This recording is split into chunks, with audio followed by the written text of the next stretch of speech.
We're going to get started. Please feel free to keep networking and eating.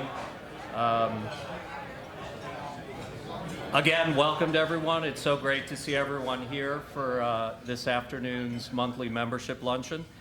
For those that may not know me, I'm Tom Michelada. I'm the interim president and CEO here at the Hoover Area Chamber of Commerce. And again, welcome to our monthly luncheon. We want to thank our sponsors, Regions.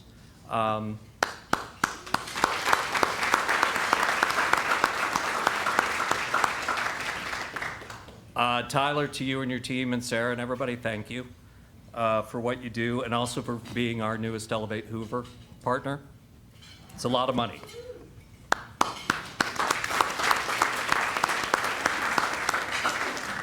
A couple of other quick thanks. I've been looking forward to this luncheon when I first met Gary several months ago. But I'd also like to give a shout out to the Hoover Country Club for everything they've done in our setup. Thank you. Wherever Kia is, thank you. I hope you saw those nice Cadillacs outside.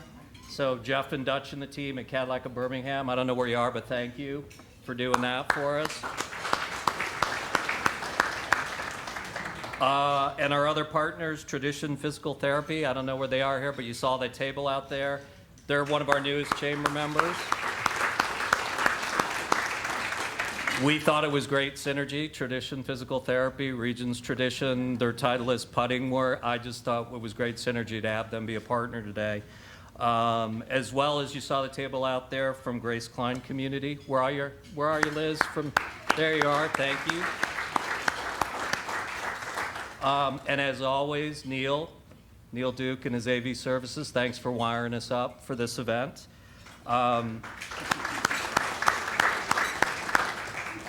As I mentioned, I've been looking forward to this for quite a while because I've been fortunate enough in a few other chambers I've worked at in Cary, North Carolina, and also in Sioux Falls, South Dakota, to be affiliated with the SAS Championships, the Senior PGA Tour event, as well as in Sioux Falls, South Dakota, as I mentioned, the Sanford International, which I believe, if memory serves, our defending champion here for the Regions Tradition is also defending at the Sanford International. I believe Steve Stricker is defending at both, if memory serves. But I've always seen the lasting impact and the true impact that gets made from off the course after the event is over with. Again, Regions as a sponsor, you couldn't ask for a better community partner for what we do.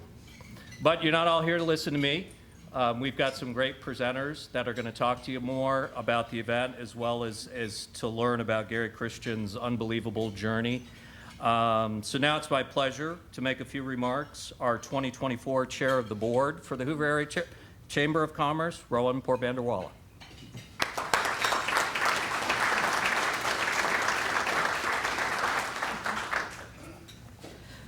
Thank you, Tom. Ladies and gentlemen, good afternoon, everybody, and welcome to the special luncheon hosted by the Hoover Area Chamber of Commerce today. As we gather here today, just not to have a delightful meal, we also are here to celebrate the Regions Charity Golf Tournament. Seems like it's a great time for golf lovers. We just had the Masters last weekend in Augusta, Georgia, and in a few weeks we'll be hosting the Regions Tradition. So it's a good time to be a golf lover right now. So as a chamber, I feel incredibly proud that this event is being held in Hoover for the longest time. And thank you to Regions for doing this year over year. And special thanks to Regions again for being a long-time supporter of the chamber. Thank you so much. Ladies and gentlemen, one big hand. So the Regions Tradition is not only about swinging golf clubs and sinking putts. It's also about making a change, contributing to changing the lives of people in need. As we all know, part of the proceeds of the Regions Tradition go to charity. So hopefully together we will be able to convert those fairways into pathways of hope and support. So everybody, thanks for being here again. Enjoy lunch. Continue networking and make more relationships. Thank you. God bless.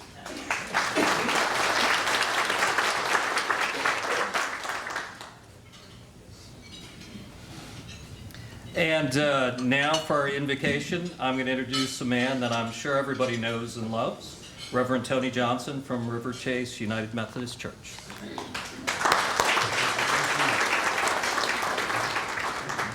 At River Chase, I just started a new sermon series called Taboo, all things related to death.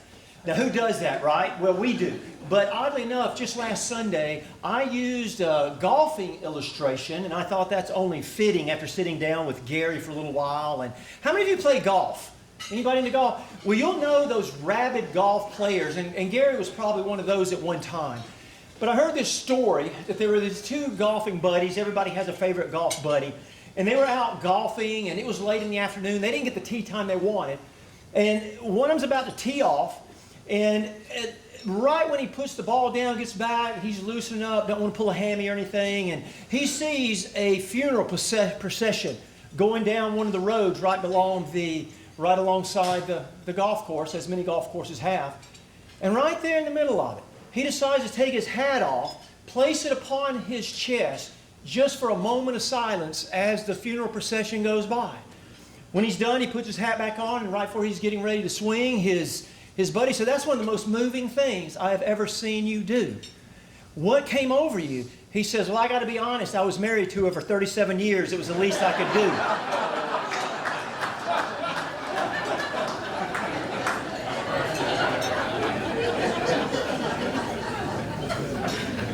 Let us pray. Dear Lord, we thank you for today and this opportunity to come and meet and greet one another. And we just give thanks for Regions and all that's taking place here, and that it might raise a ton of funds. And we just ask now that you bless the food that we are currently enjoying. In the name of the Father, Son, and the Holy Spirit. Amen.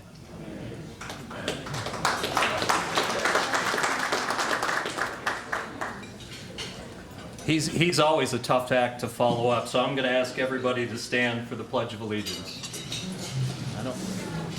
I don't know where the flag is. It went somewhere. We'll just hope it's right here. Pull it up on your phone. I pledge allegiance to the flag of the United States of America and to the republic for which it stands, one nation, under God, indivisible, with liberty and justice for all. It's somewhere in the building, folks.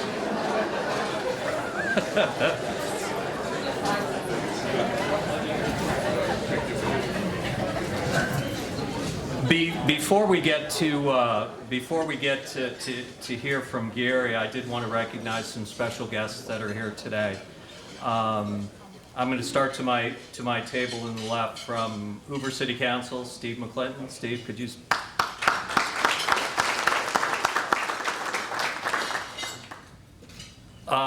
In the back at our Hoover table, our City Administrator, Ken Grimes.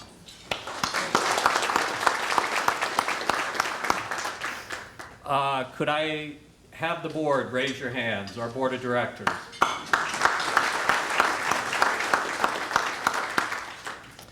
I'm also pleased to welcome Clave Dobbs. He's the chair of the board for the Vestavia Hills Chamber of Commerce.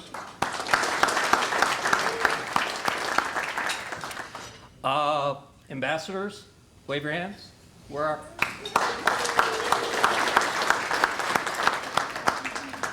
And the chamber staff.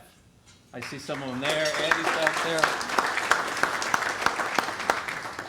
I don't think I missed anybody. Did I miss anybody? If I did, just yell out. You know, we make these interactive. One thing I did want to ask before I introduce Gary, could you all raise your hands if this is the first chamber event you've ever been to? I'd like to see.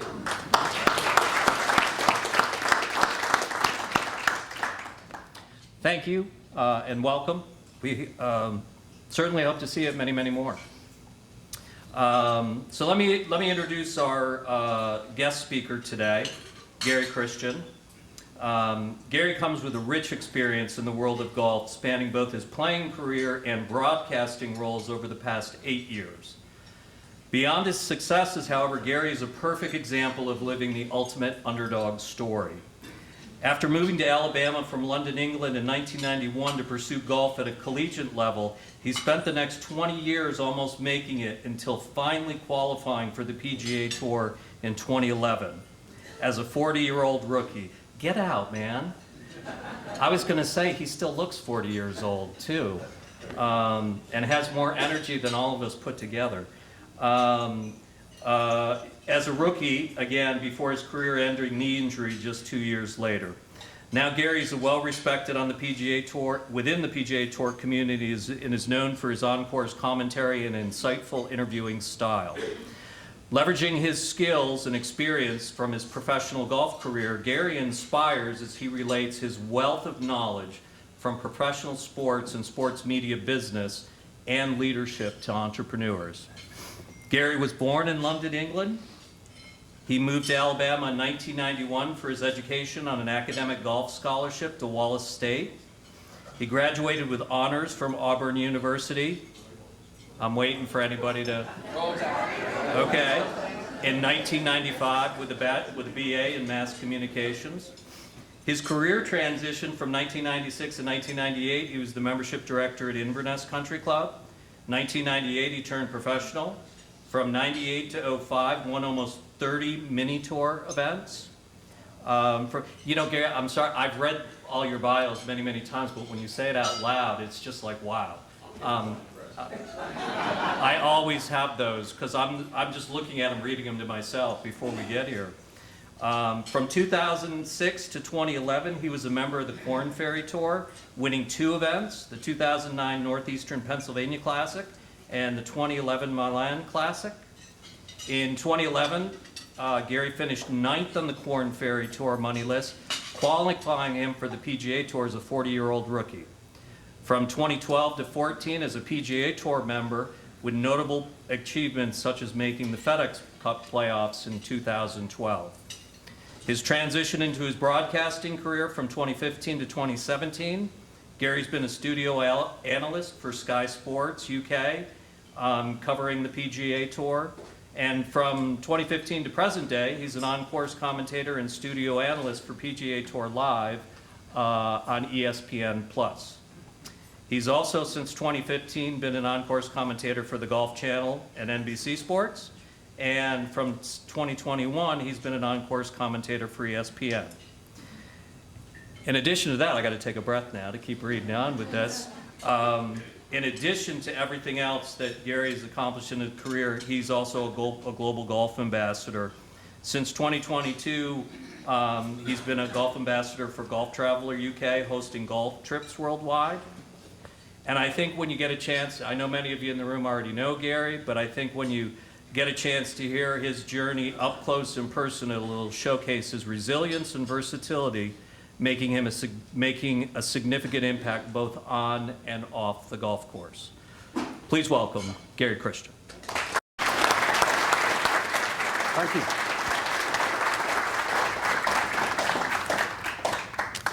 Well, that's my story told. I don't think I need to do anything now, do I really? Thank you so much. It really is a true honor to be speaking in front of you. I've lived in Birmingham now for about 25 years. And so to be able to do this is quite the honor to be amongst so many accomplished people. As we just talked about there, my journey started as a leap of faith to leave my country, to leave my family and friends, to pursue the dream of playing professional golf.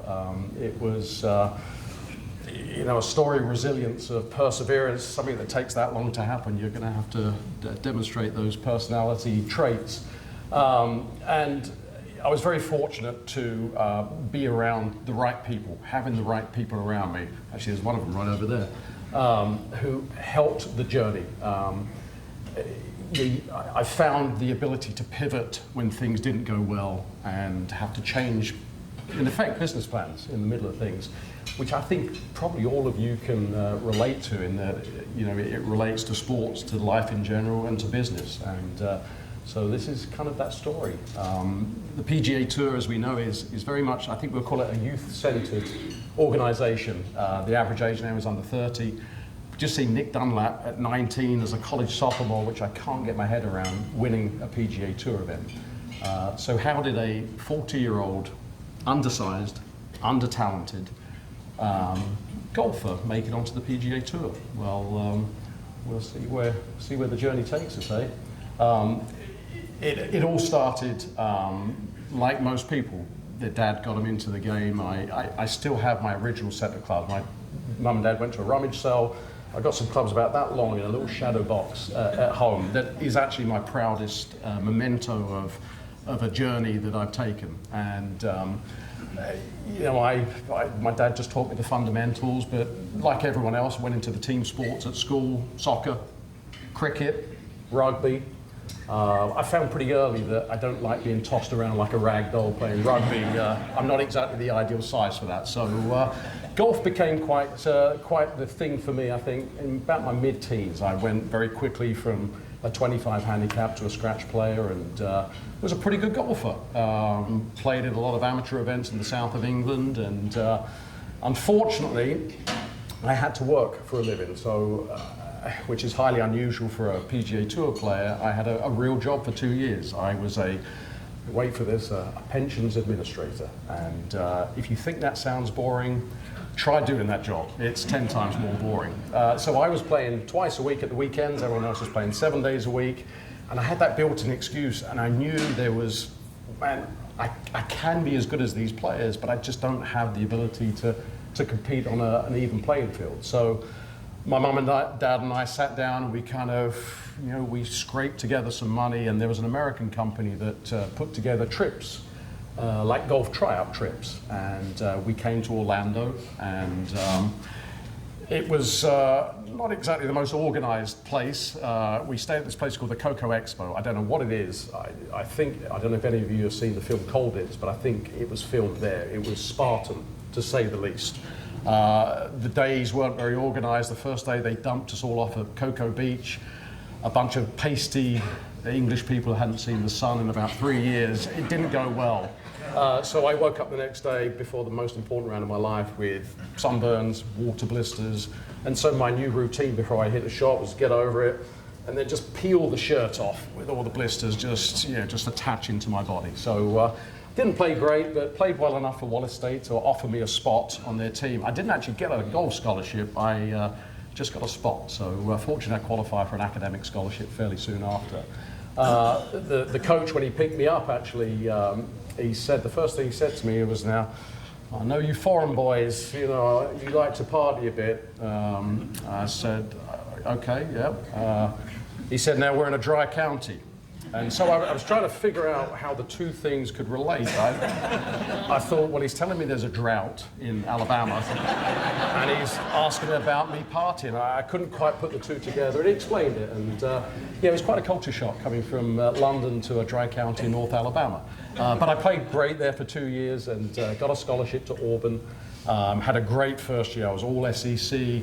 So my journey was on track. I was looking good. There was some alumni who were looking at me as maybe supporting me to turn pro afterwards. And then I made a fatal error. I changed equipment and went from number 1 on the team to number 5 on the team. And so that was the end of the journey, really. I had 4 great years. I was, you know, I'd proved that if I had a chance, I could play and compete at the highest level. But unfortunately, that last year was going to finish things off. So my mum and dad came to see me graduate, and we were staying with some friends at their beach house down in Destin. I got a kind of little part-time job during football season where I'd rope off their tailgate, and then they would feed and water me for the weekend, and then whatever was left I got to take home, which for someone who's on a tight budget like me, that was very well enjoyed. But we came down to breakfast that day, and I remember waking up and saying, wow, this is the end of the journey. I worked so hard, and I'm going to be going home. And they asked me, hey, my mum and dad, would you mind if he lived with us for a couple of years, see if he can get his game back? They believed in me. They knew how much effort I put in, and they knew that my last year didn't reflect what I was capable of doing. And so it was an amazing second chance. It was, you know, I was starting to prepare myself for a pensions administrator career, which I don't think would have been overly fulfilling.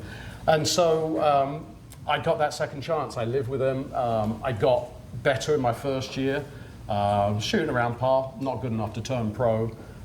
Their next door neighbor was a member at Inverness, and so he took me up there one day, and I met the general manager, Denton Scott, who took a liking to me. He was a former PGA Tour player who was on the Monday circuits. It was called a rabbit, would chase every Monday, trying to Monday qualify, and he made a few tournaments. And so he took a really good liking to me, and he said, we would love for you to be part of Inverness and be our membership director. And I said, Denton, that's wonderful, but unfortunately my immigration is about up, and I'm probably going to have to go home, which was such a disappointment because I was starting to see my game come back. He said, I think we can do something about that. So they found a little trade publication and put a tiny little ad right at the very bottom with a minuscule salary, and funnily enough, no American wanted to do that job. So we were able to apply for a work permit for me, and I had a 5-year work permit. So I got that second chance that I was so excited to have that another opportunity.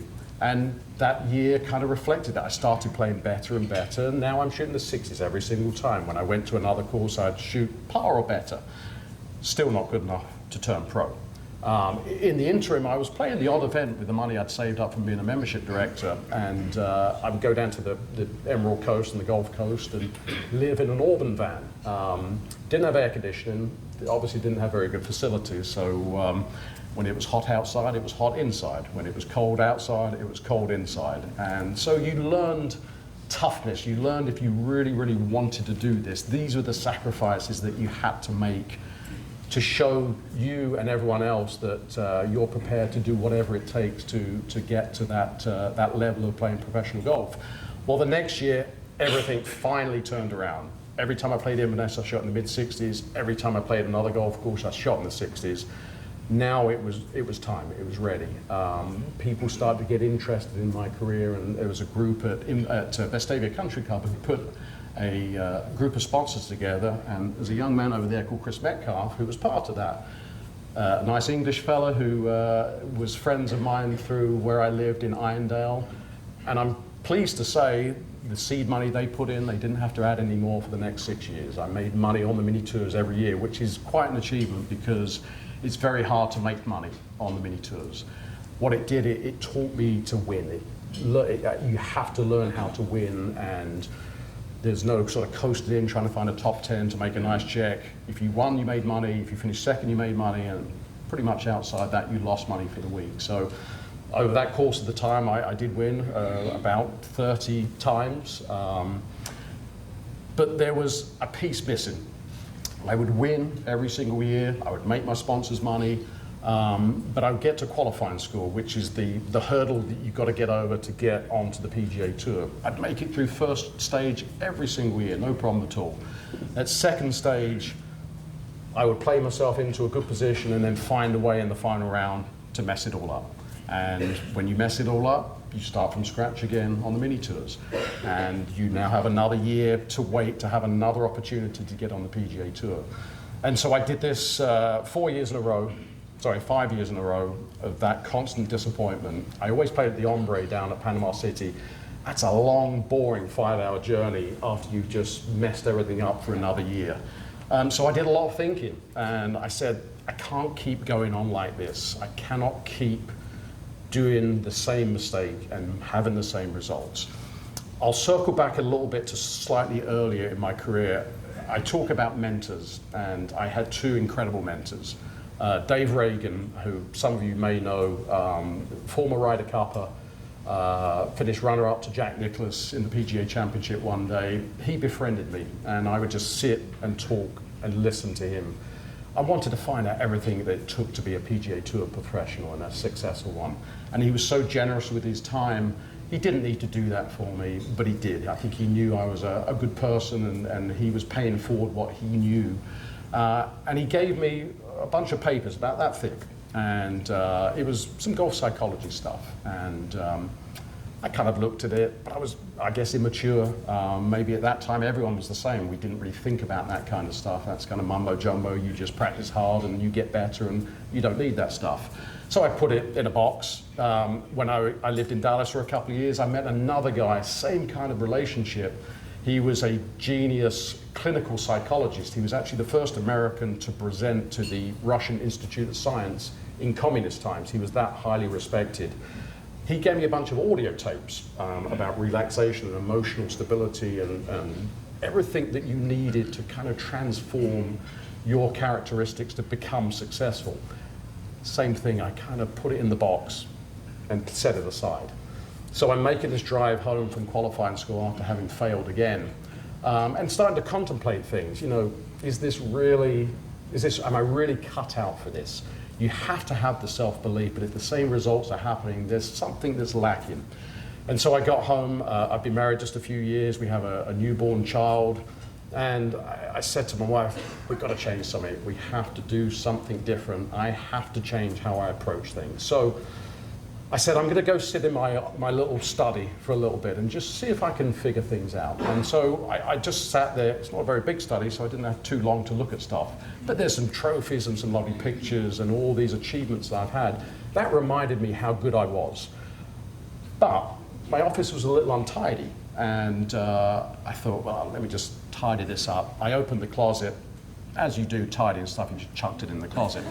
But it was almost like divine intervention, because had my room not been untidy, I may not have seen that box with that paperwork from Dave Reagan and those audio cassettes from Dr. Pfeiffer. And I got them out, and I started looking at the paperwork, and I said, boy, that's me, I do that. Man, that's me, I do that. Whoa, there's a solution. If you do this, you need to do this to change things. Well, all of a sudden, I had my plan sitting there at the bottom of a closet, at the bottom of a box, and I didn't even know it was there. This was my plan forwards. I started getting out the cassettes, and there was subliminal cassettes. You'd hear waves crashing and seagulls, and then underlaid under that was all this positive messaging and self-confidence, self-image, optimism, enthusiasm, relaxation, all of these characteristics that would help me become successful. And the frustrating thing, it was right under my nose all those years, and I hadn't thought, or I hadn't tried to change things. So I saw that, and I immediately knew this was the path forwards. And I said to my wife, I'm going to practice less, and the time that I'm not practicing, I'm going to spend doing this. So for 2 and 3 hours a day, I just sat and studied and watched and looked and listened to all these tapes and all this genius stuff. And there was that feeling of invincibility when I started doing it. I could feel my confidence rising. I could feel my self-image rising. I didn't feel like the underdog anymore. Even though I was, I didn't feel like it.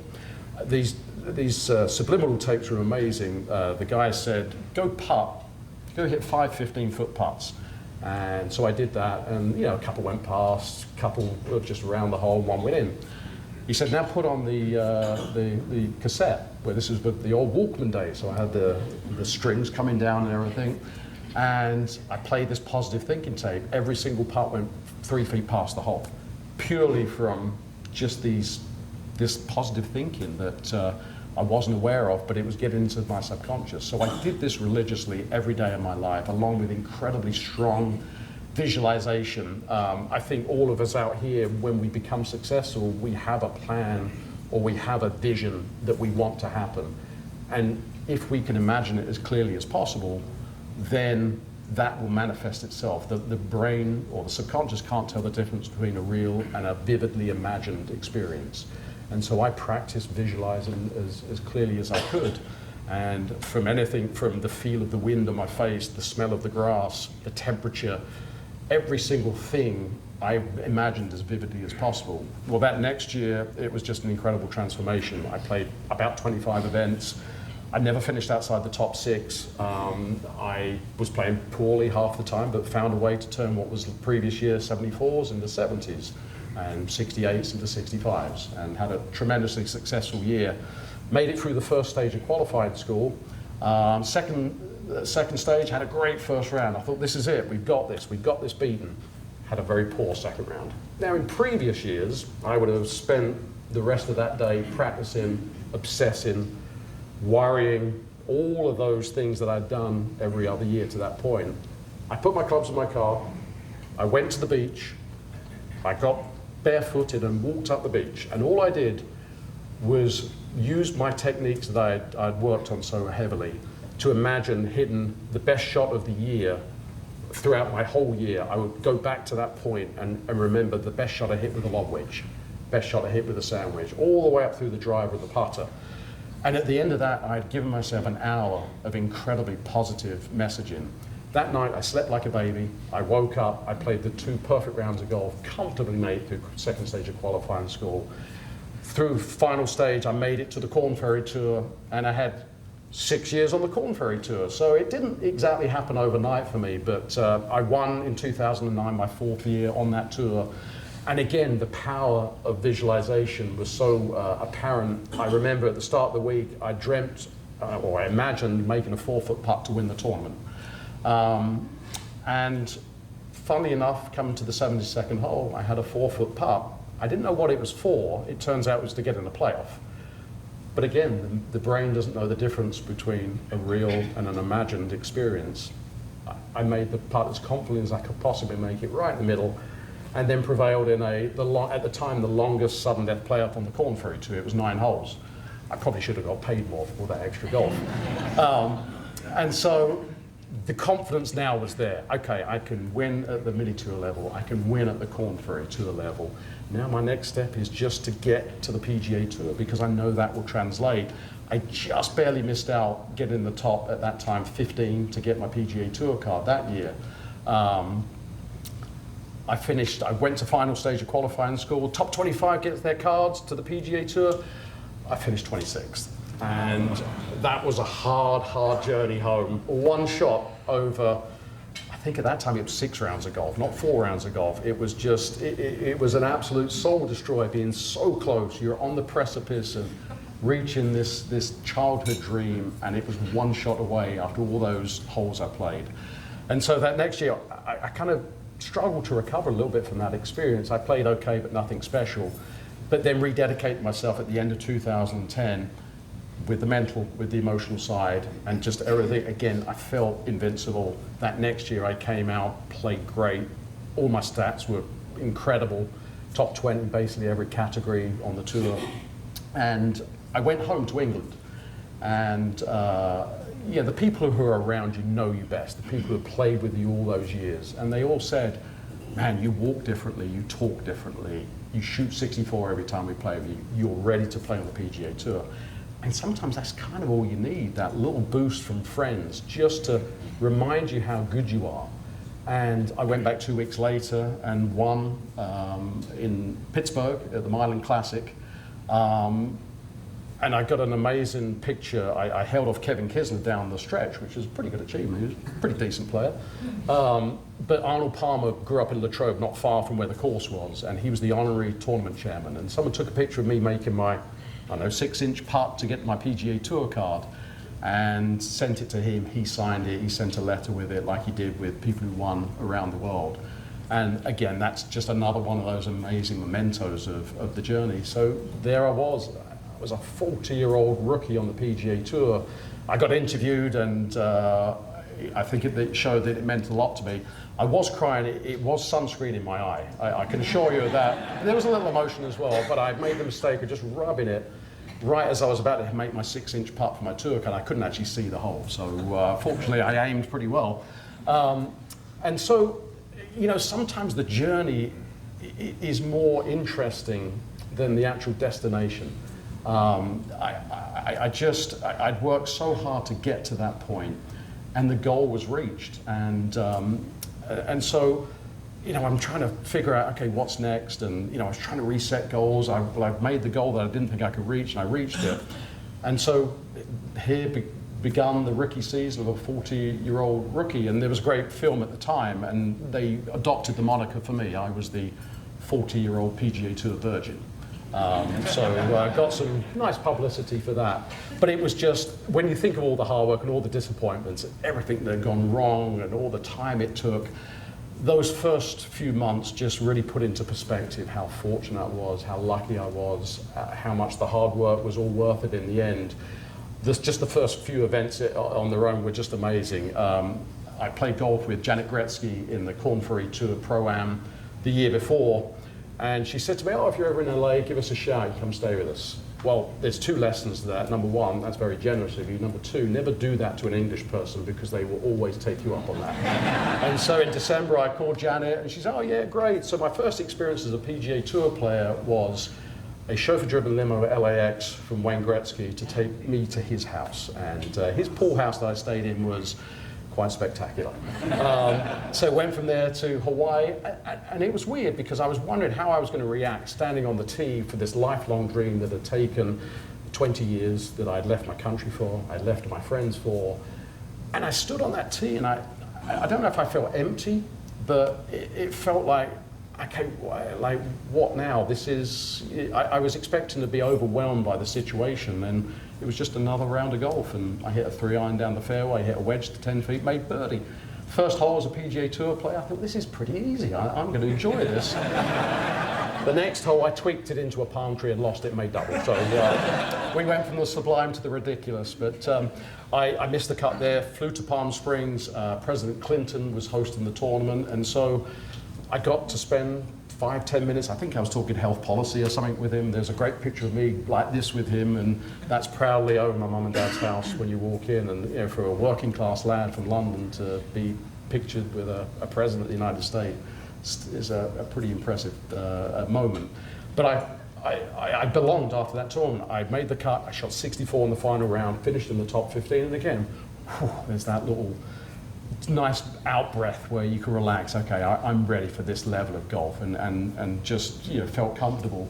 Next week I met Nick Faldo, who was a hero of mine growing up. Everyone of my age group in England really kind of gravitated towards Nick. They say don't meet your heroes. And in that case, it was true. I went up to him on the practice green. There was no one else around. I said, all right, Nick, Gary Christian, I'm a rookie on the tour. And he kind of looked at me and went, all right. Okay, I could have expected a little bit more than that. So I said, oh, you're a huge hero of mine, you know, inspirational. I named my first son after you. I was named after Gary Player, so I named my son Nicholas after Nick Faldo. And he looked at me and went, oh, that's nice, and walked off. So I have a caddy who's English, and obviously English people really don't care too much about what people say. So loud enough for Nick to hear, he said, I told you should have called him Savvy, Gary. And Nick kind of looked over and walked off. So that was it was an interesting start to the career. Went to Pebble Beach, met the celebrities there, had a Forbes photo shoot in Phoenix. It was a whirlwind, but it was kind of distracting a little bit from the purpose, which is to play your best golf. And I started to see myself go down the FedEx Cup standings. So I took a week off. I probably shouldn't have done, but I did. And I rededicated myself to my game plan, to my way of preparing mentally, emotionally, getting back to that. When you find a way of being successful, I wouldn't change it if I was you. I think there's some pretty easy lessons. It's easy to mess around a bit, but the essence of what makes you successful is what you should stick with. And the benefits were reaped immediately. I had 5 top 20s in a row, made the FedEx Cup playoffs, and as a rookie, to make the FedEx Cup playoffs is a great achievement in itself, but to be 40 years old, playing against all these guys who play for 10 and 20 years on those golf courses, who doesn't hit the ball very long, was a really impressive achievement. And so I qualified for the FedEx Cup playoffs at the Barclays at Bethpage Black, which is one of the most difficult golf courses in America. I played the practice round, and I called my wife and said, it's going to be a short week. I can't play this course. It's really long. It's really soft. And I said, well, you know what? I'm proud of what I've done. I'm going to just try and enjoy myself and see what happens. The good thing about the PGA Tour is their agronomy department is they're magicians. They're sorcerers. I got out the next day, hit my first tee shot. It went about 30 yards further than it had in the practice round. All of a sudden, I'm thinking, you know what? I think I might be able to be competitive here. I hit it straight. It was heavy rough. I was hitting my irons well, and I played spectacular golf. Played with Jason Day, outplayed him quite comfortably. He was one of the best players in the world. I got to the 36th hole, and I've hit another great iron shot to about 10 feet. And I don't ever look at scoreboards because it distracts me, and again, I want to be fully focused. So I'm getting down to read my part, the ball's here, the hole's here. And then as I look up, there's a scoreboard right behind the hole, and I see my name on the first page of the leaderboard in the biggest tournament of my life, Christian. Right underneath that was another name, Woods. I thought, oh man, I'm right next to Tiger, and we're right there at the top of the leaderboard. I now know why I don't look at leaderboards, because that was the worst 10-foot putt I've ever hit in my life. It didn't sniff the hole. I was lucky to make a par, to be honest. But an hour later, I got the text to confirm, yes, you are playing with Tiger Woods. And Wow, well, I'm a student of history of the game. I appreciate everything about it, and to have arguably the best player that's ever played the game, you playing with him, not in a little charity event, not in a practice round, but in the biggest tournament of your life, was going to be the experience of my life. And that made everything worthwhile. Being on the tour was good enough, but to do that and be in that arena was incredible. Now, I'm used to 11 people watching me at the very most. Chris Metcalf might make 12. 5,000 people lined that first hole around the green, around the tee, both sides. It actually made it easy to hit the fairway, because if I could just avoid the people, I was going to be in pretty good shape. So I met Tiger on the first tee, shook his hand. Hey Tiger, I'm Gary. Gary Tiger, all that. Sorry, he's caddy, right mate, how you doing? I hit my tee shot, managed to get it right down the middle, which was a nice achievement for how I felt. But we're walking down the first fairway, my caddy and I, and here comes Tiger running up behind me. And I think, blimey, he's going to come and talk to me. I wasn't expecting this. And so he asked me a question, and I gave the perfect answer. If I'd have given another answer, my day may have been a little bit different. So he came down and said to me, hey, Gary, what part of Australia are you from? And so the perfect answer was, Tiger, your people didn't do a very good job researching me last night, did they? I'm from England. And he laughed, and that was it.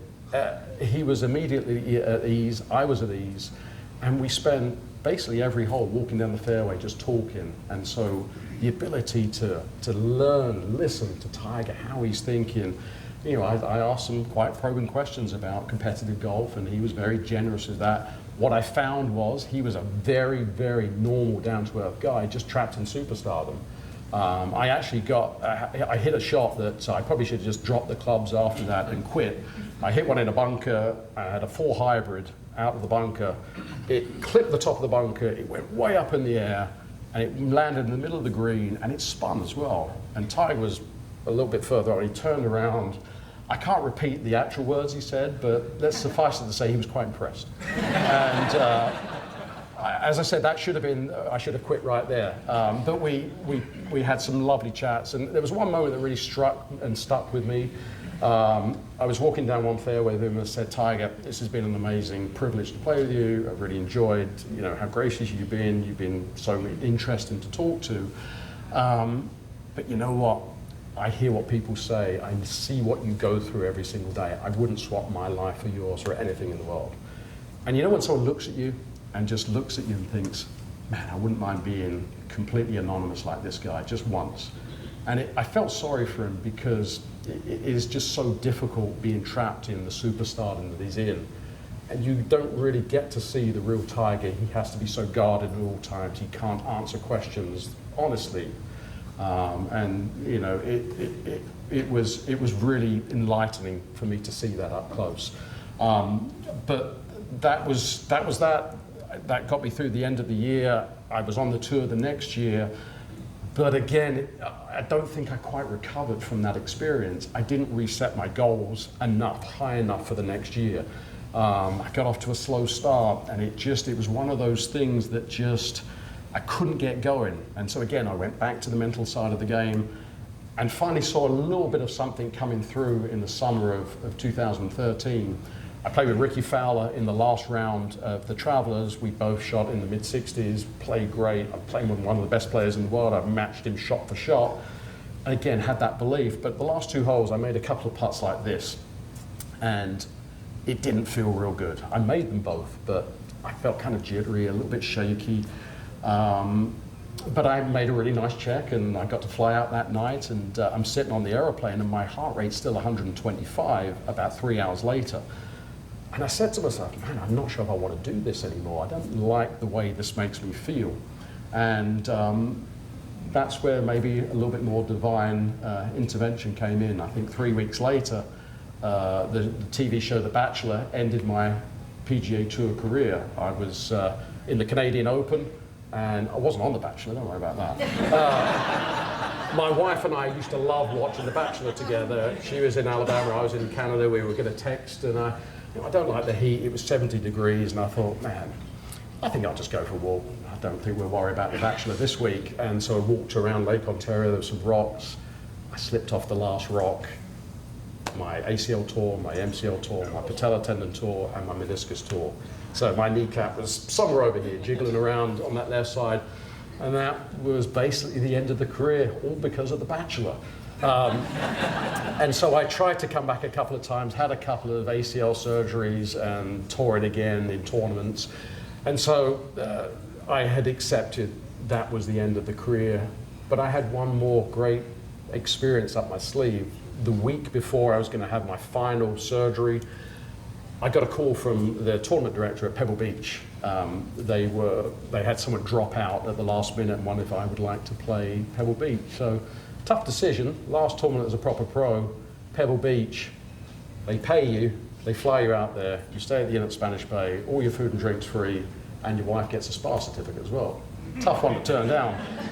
So as is the story of so many of my tournaments, I missed the cut by one shot. And I got a call that night, and the guy said, hey, a team made the cut and their pro's got to go home. Would you like to take his spot to play Pebble Beach in the last round as a PGA Tour player? And I said, absolutely. I woke up, it was 70 degrees, there was a high surf advisory, there was a 15-mile-an-hour wind. What a way to finish a career. I started on 10, I stood on 8T with 2 holes left. I'd hit, to that point, every single fairway, every single green. I hit an iron down the middle of 8. I had a 4 iron into this minuscule green that's about the size of that table. I hit it right in the middle of the green. I now am standing on the last hole of my professional career with a chance to hit every fairway and every green. Ocean down the right, big bunker down the left. I always hit it in that bunker left. This time, starting in that bunker left and curled right in the middle of the fairway. I've got a 3 iron to pitch the perfect game. And I hit the best 3 iron of my life, right in the middle of the green, and shot 68 in my last round as a pro at Pebble Beach, playing perfectly. And it's a long drive back from 9 green back to the clubhouse. I got in my golf cart, burst into tears, and it was just, you know, an amazing end to an amazing journey. That to finish it like that, it still gives me goosebumps just thinking about it, that you couldn't have scripted a better way to finish a career. And fortunately, I was able to transition to pivot, like is so important in business, to get over the disappointment of not being able to play anymore. I contacted the people at Sky Sports in England, and it just so happened they were looking for someone who had played on the PGA Tour as English. So they said, the only problem is you're going to have to fly to London 17 weeks a year. What an opportunity to get to see my parents for a third of the year for 2 years straight, my family, to be able to enjoy everything with them, and to be on TV and to get my profile going, which then led to the Golf Channel, PGA Tour Live, ESPN Plus, NBC, all of that stuff. But it was just, again, it was luck, but I think it was luck that was made. I think if you treat people well, you respect people, you treat people the way you want to be respected, the golden rule, I think is undefeated, isn't it? Good things happen. And so, once again, I'm pivoting one more time because broadcasting is kind of changing, and I'm now, as I say, into the travel hosting, corporate days, a little bit of coaching. So that is that. It was a long, drawn-out story, but I'm going to be hanging around afterwards. I'd love to talk to any of you about golf, travel, anything.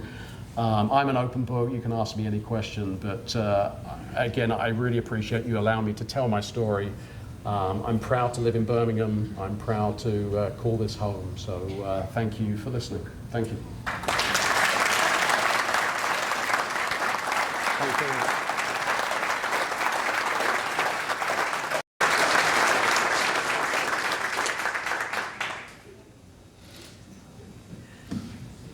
Thank you, Gary. Let's give another round of applause.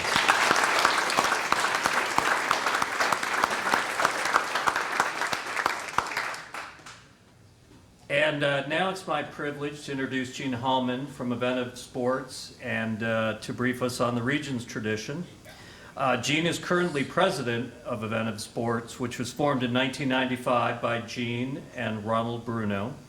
Eventive Sports is based in Birmingham, Alabama, and has grown into one of the country's largest sports event management companies, with more than 70 employees located in 4 offices throughout the United States and Bermuda. In January of 2024, Eventum Sports was acquired by Troon, the world's largest golf-related hospitality service company. Troon is based out of Scottsdale, Arizona, and has over 35,000 associates worldwide. Gene's company has managed a wide variety of events across many sports, including the Regions Tradition, which has been running for over 30 years now and has surpassed $21 million donated to local charities.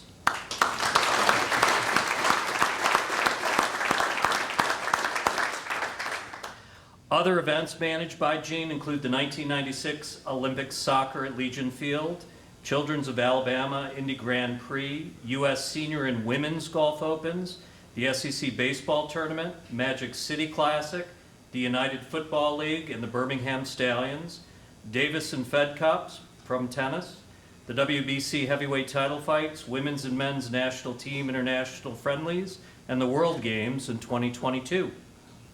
Eventum Sports is responsible for managing the football game day fan experiences for the University of Alabama.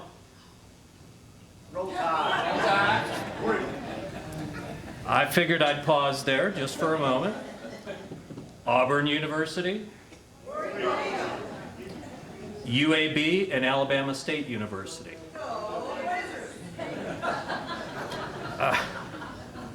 Anybody else before I keep going? Gene was recently inducted into the Alabama Sports Hall of Fame as the Distinguished American Sportsman.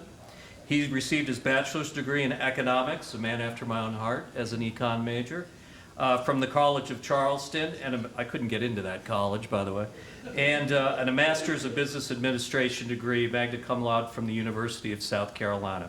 He's married to Jennifer and has 2 children, Ella and Marshall. So please welcome Gene Holman.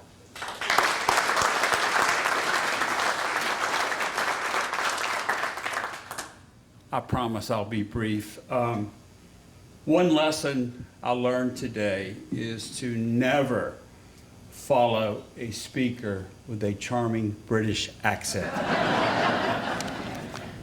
Because I'm just country. The Regions Tradition started as the Bruno's Memorial Classic, but it's been the Regions Tradition longer than it was the other. And it began back in 1992. It had a great start in that Paul Feinbaum, who was a columnist at the time, wrote a column saying, "This tournament will not last 3 years." We're now entering our 32nd year, and I remind Paul every time I see him. It's the longest standing event on the Champions Tour in the same community, Hoover, Alabama. So we're very proud of the fact that we're in Hoover. Greystone is our home. It's the perfect tournament venue. When Bruno's, our preceding title sponsor, declared bankruptcy after it changed hands 4 or 5 times, I was desperate. I needed a title sponsor, and I'm looking at our sponsor list, and I see Regions Bank. I'm like, oh, let's go call on them. And what did they spend the year before they became title? $5,000. So when I showed up at the marketing EVP's office and said, I want to talk to you about a sponsorship, he's like, no, we're in, we're good. We'll do what we did last year. I said, no, I'm looking for $3 million. And after I picked him up off the floor, we had a great dialogue. This tournament has had Arnold Palmer, Gary. I saw Gary play on Saturday at the Masters. He's almost 90. He's in phenomenal shape. Tom Watson, Raymond Floyd, Hill Irwin, Hubert Green, Jerry Pate, Ben Crenshaw, Fuzzy, Bernhard. All these players in the Golf Hall of Fame, and they've all been here. Who's our favorite player of all time, though? Usually people say Chi-Chi. Yeah, yeah. And he was special. We miss him. I still his best jokes. Here's his best joke. When my grandmother was 85 years old, she started walking 2 miles a day. She's now 93, and we don't know where she is.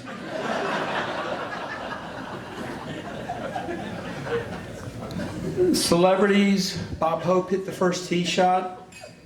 And I should have asked at the beginning, when the tournament began in 1992, raise hands if you weren't born in 1992. That makes me feel really, I spoke to this esteemed chamber maybe 10 times over the course of that time, and 1992 was a long time ago. But we've had every coach, Condoleezza Rice is coming this year. I mean, it's just a very illustrious list. But the question I get asked the most now is both Coach Saban and Kalen DeVore playing in the Pro-Am? And the answer is yes, both of them are. Not together, by design. We want to spread out the crowds, but they will be playing together. Volunteers, we have 1,000 people that pay us to volunteer, so that's kind of an oxymoron when you pay to volunteer, but you're paying for your shirt and your clothing and your badge. Over the 32 years, we have 11 people who have done all 32 tournaments, which is just amazing. We can't thank those people enough. Real quickly, some of the special events we have this year. We have a Junior Regents Tradition Golf Tournament. We have a First Tee of Birmingham Clinic. We have a Coke Women's Long Drive competition on Thursday. So if you can bomb it, ladies, come on and join us. We have an adaptive golf clinic. We have the Black Jacket Symphony playing the Beatles on, did I say that right? The Beatles on Friday. We're going to be doing a body armor putting contest on Saturday. So we have a wide variety. The financial literacy. We're going to have also a seminar on that on Saturday. I'm pointing at Paul Hodges. He's our sports marketing contact at Regions and does so much for this golf tournament. The economic impact, more than 20 million. We've had that validated 3 different ways by 3 different organizations. We're on the Golf Channel all 4 rounds. We're one of the 5 major championships on the Champions Tour. And as was mentioned, finally, we have been able to donate 21 million plus to charity, primarily because Regions Bank, because without them, we couldn't have this golf tournament. So we appreciate them, and we appreciate Hoover and a lot of you who volunteer and help make this tournament successful. Thank you.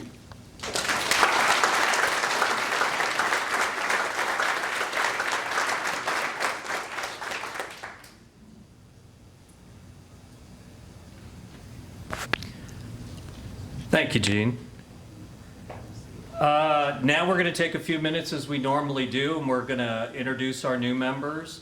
I'm going to ask Rowan and Derek Ellis if you could come up, and we'll present you with your certificate, and then we'll grab a quick picture.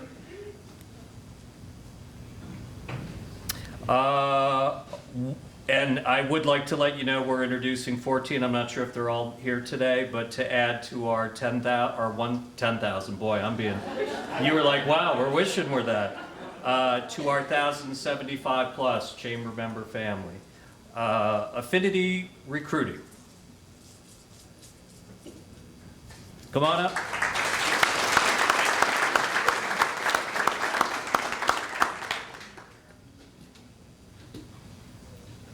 And as he's coming up for a quick photo, I do want to mention to all of our honored guests, our board, all our new chamber members, ambassadors, please hang out afterwards for anybody who wants to do some photos, as well as you get a chance to chat more with Gary.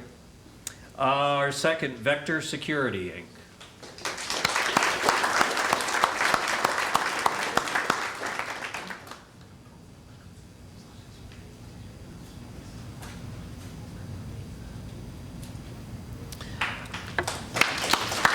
American Scientific Technical Solutions.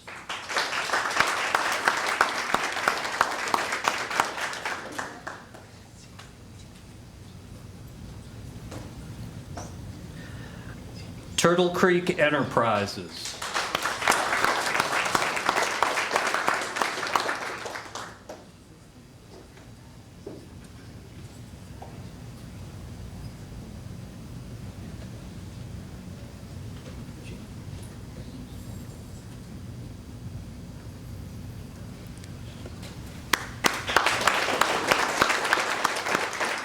eXp Realty.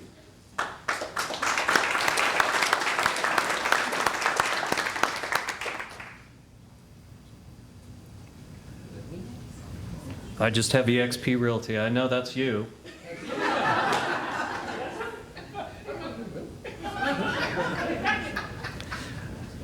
Well, air experts.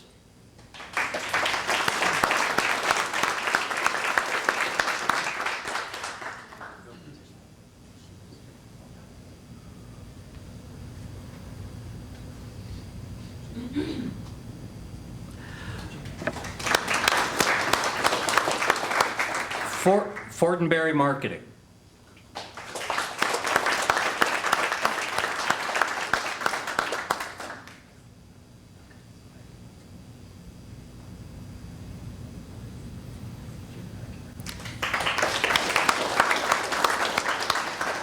Birmingham Bible Church.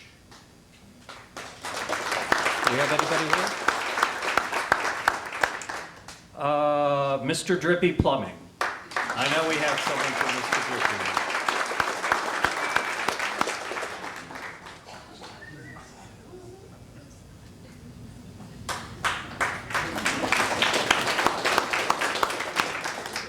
Stay Dry Roofing and Construction.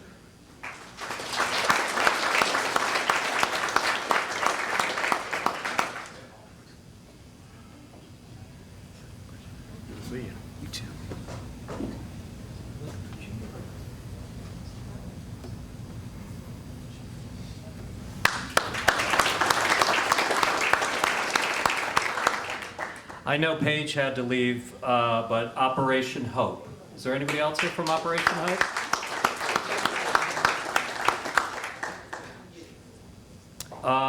Lolly Counseling.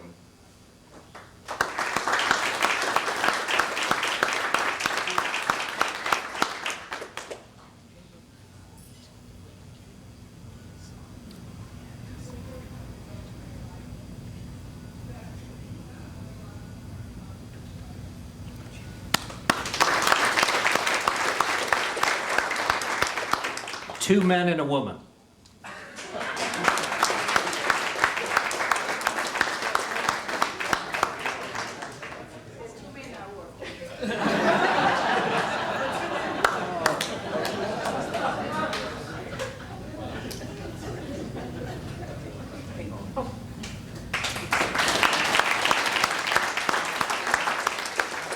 A couple others, I'm not sure if they're here or not. Do we have anybody from Dunn's HVAC here today?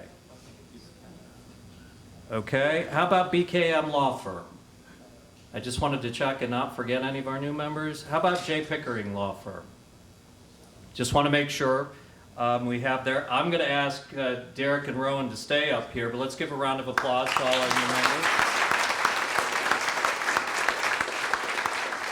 How about we give some stuff away? There's a round table over there with a whole lot of stuff.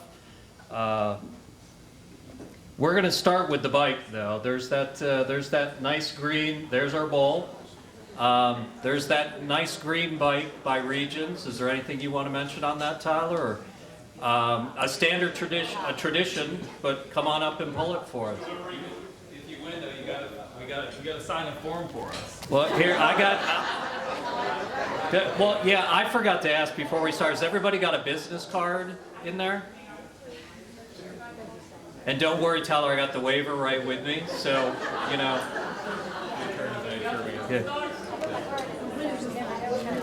Yeah. Yeah, this is mine. Pull it out. I want green light. Okay. Here you go. Attorneys informed us we need to do that. You gotta wear the helmet. So I'm gonna wear the helmet. Oh, and when you ride it, you have to wear the helmet.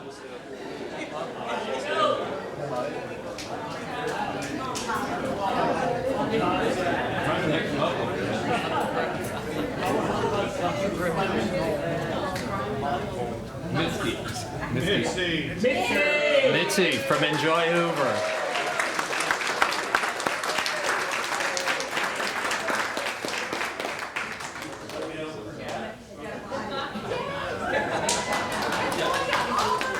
You come up here and get on it? Yeah, come get on the bike. Okay, maybe Evan can ride it around. We can take it to Holland.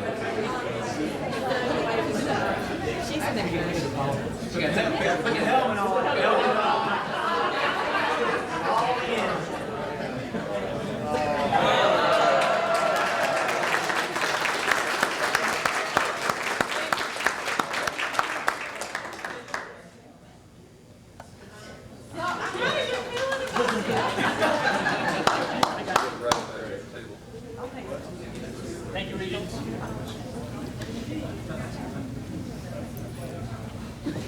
Just bring that table on over. We got a whole bunch of good stuff here.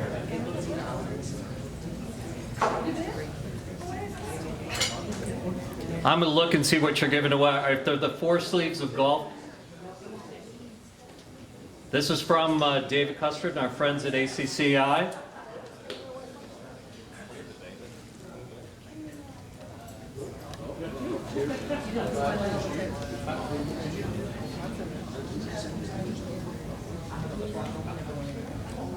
Kathy Burke, Spectrum Research. Spectrum Research.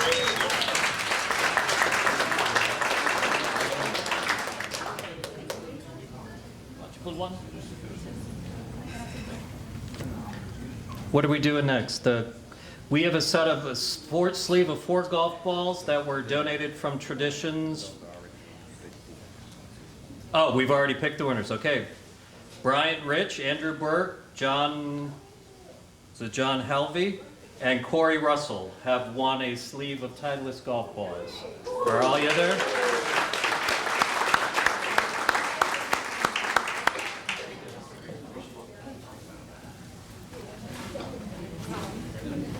Thanks to Traditions Physical Therapy for providing those. Jen, not John. Oh, it's Jen. I'm sorry. It looked like John. I know who Jen is.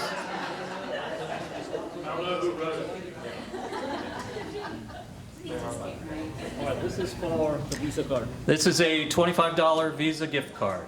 And it is... Bridget Johnson.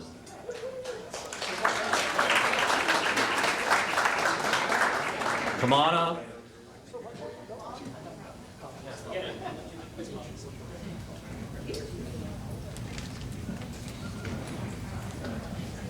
This is from Andrew Burke and our friends at General Informatics. And it goes to, it's you know you've been doing this long enough when you know everybody who's winning these things. Steve Warrington from Churchill Mortgage.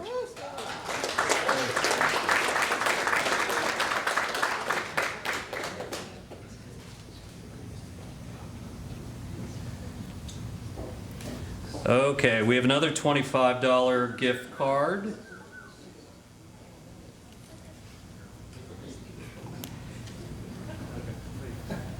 Pick us a winner, Councilman. Kareem Leon from AK&M Cleaning Service.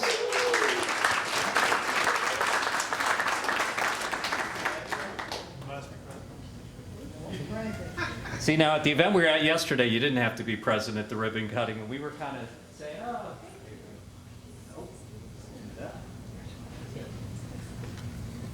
And one more $25 gift card.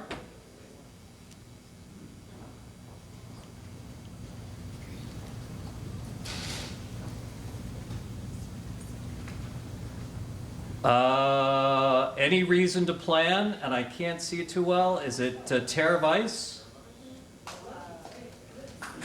Where is Tara?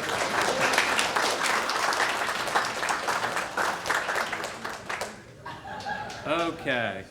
We got a lot of extra stuff today, but that's because Gary was here and we wanted him to keep coming back. This is from our friends from IHG and the new Holiday Inn Express and Suites in Camden Woods, the first of its own combined that's opened up in the world.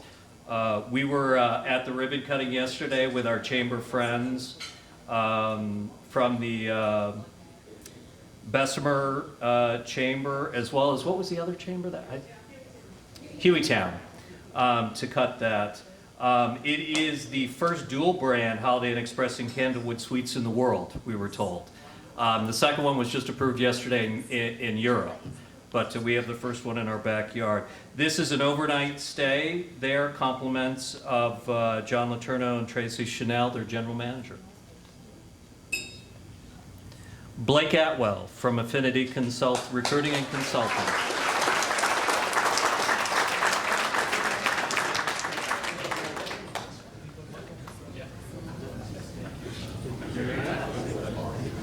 And you can check out the water park right next to it, make a whole weekend of it. This is our last one, $25 gift card. Did you pull this one, Ron? Okay.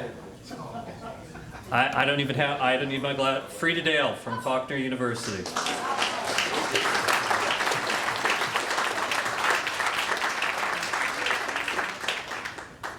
Pray for her. Pray for her. Yes, yes.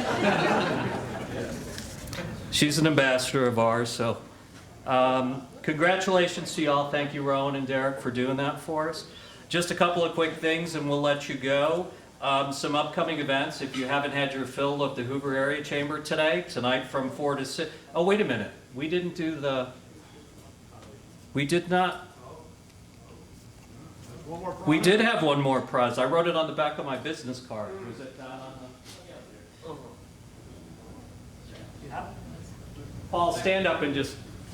So tomorrow night at Aldridge Gardens from probably 6 to 9 is the Denim and Dining. It benefits the Hoover City Schools Foundation. It's the Hoover City Schools Foundation, if you don't know, puts over $100,000 back into the Hoover City Schools. It picks up where tax dollars leave off and gives grants to teachers and does a bunch of other amazing stuff. So we have our largest fundraiser of the year tomorrow night at Aldridge Gardens. And I donated for Tom to draw and give 2 tickets for someone. So whoever wins, come see me. We'll get you the tickets. So with that, go ahead and. I guess I'm full. All right. Who wants to go? Who will come and buy some on auction house? It is Jonathan Tucker with 1-800-STRIPER.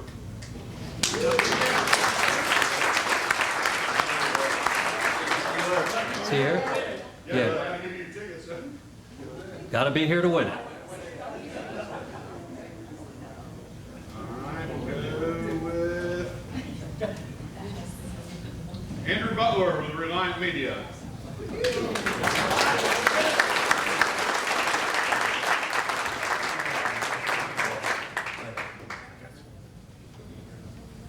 Okay, sorry about that. I knew we were missing something. Again, just a couple of quick events for the balance of the month.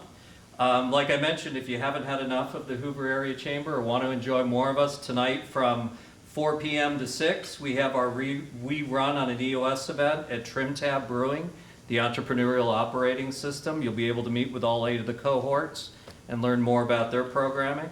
On the 25th, we have our business after hours from 5 p.m. on at Apricot Lane. Don't forget, you've seen them at your table, on Saturday the 27th, we have Celebrate Hoover Day at Veterans Park. As I mentioned at last week's luncheon, on Friday when we kicked off our Wilbron Leadership Series, April 28th to May 2nd is National Small Business Week. You know, we have over 4,000 small businesses in our market, but that's when we all take that week to support what we're doing in small business. And our Entrepreneurial Council will be doing virtual summit programming from 11:30 a.m. to 1 p.m. Monday through Thursday. And on Friday, they will be doing it virtually and live at the Chamber to come in for a lunch and learn. So go to hooverchamber.org for more information on any of our events or things coming up so you can see more of our partners. And also on April 30th and May 1st is the SBA and SCORE National Small Business Week virtual 2-day summit. All this info is available and free on our website. Again, it's hooverchamber.org. Again, my thanks to Gary and Jean for being with us today and talking. My thanks to Regions for their support, not only with the tradition, but what they do for us at the Chamber. That's very important. And again, to our folks at Cadillac of Birmingham for bringing those nice cars, Traditions Physical Therapy, Grace Klein for being here today, and also, for Neil back there in our sound, and wherever Andy is from Content Logistics, he's our content provider in that, so probably within an hour, no pressure, Andy, this stuff will be up on our social media feeds. But as I tell our chamber members too, if you've noticed, there's a lot more content that we're putting out, and that's thanks to our partnership with Content Logistics. So typically when people pass along that stuff to me, I introduce them to Andy through email and go, all right, talk to him, because we want to promote Hoover and our great community events. Again, have a great chamber day, and please hang out for more photos than that. Gary's going to be around to chat with you all, and have a great rest of the week too. Thanks for coming.